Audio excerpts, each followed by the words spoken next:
ఆత్మ ఉండాలి. మనం చేసే పని ఏంటి, మనం చేసిన తప్పులేంటి. ఈరోజు మనం తప్పు చేశాం కాబట్టి, దొరికాం కాబట్టి, ఏదో రాష్ట్ర ప్రభుత్వం పెట్టిన కేసులు కాదు ఇవి.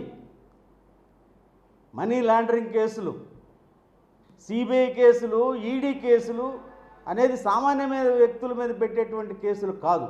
ఆర్థిక నేరగాళ్ళ మీద పెట్టేటువంటి వ్యవస్థలు ఏంటంటే సిబిఐ, ఈడీ. నువ్వు ఆర్థిక నేరస్తుడివి.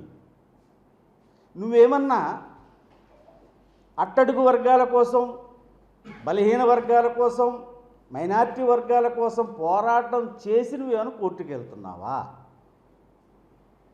ఈ వర్గాల ప్రజలు మా నాయకుడు వచ్చాడని నీకు స్వాగతం పలకడానికి నువ్వు దొరికిన దొంగవి.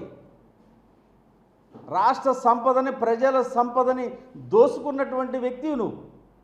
మళ్ళా అదే ప్రజలను నువ్వు కావాలని పిలిపించుకొని కోర్టు వెలుపల ఇంత రాద్ధాంతం చేయవలసినటువంటి అవసరం ఏమన్నా ఉందా?